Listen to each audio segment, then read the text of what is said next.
അസ്സലാമു വറഹ്മത്തുള്ളാഹി വബറകാതുഹു. ഹദീസ് ക്ലാസ് 1395. ബഹുമാനപ്പെട്ട ഇമാം തുർമുദി റളിയല്ലാഹു അൻഹു റിപ്പോർട്ട് ചെയ്യുന്ന ഹദീസ് അൻ ഉമ്മി ഹബീബത്ത സൗജിൻ നബി സ്വല്ലല്ലാഹു അലൈഹി വസല്ലം. മുത്തുനബി സ്വല്ലല്ലാഹു അലൈഹി വസല്ലം തങ്ങളുടെ പത്നിയായ ഉമ്മു ഹബീബ റളിയല്ലാഹു അൻഹയെ തൊട്ട് നിവേദനം.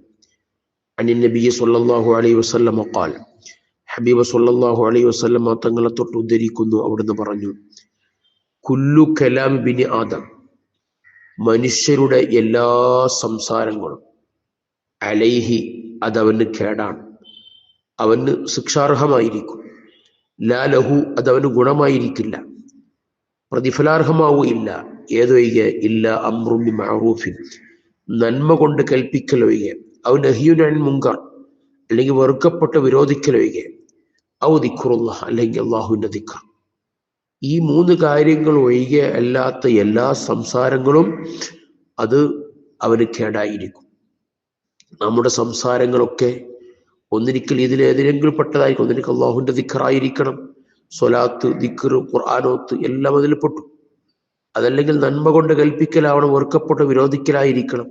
സാധാരണ സംസാരങ്ങൾ, ആവശ്യമില്ലാത്ത ഉപകാരപ്രദമായ സംസാരങ്ങൾ, അതൊക്കെ നമുക്ക് കുറ്റകരമായിരിക്കും, ശിക്ഷാർഹമായിരിക്കും.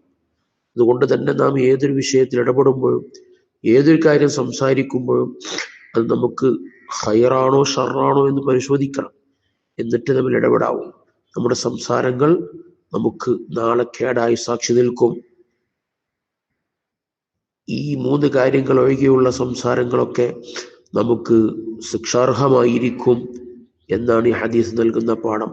അതുകൊണ്ട് സംസാരിക്കുമ്പോൾ വളരെ സൂക്ഷിച്ച് സംസാരിക്കണം.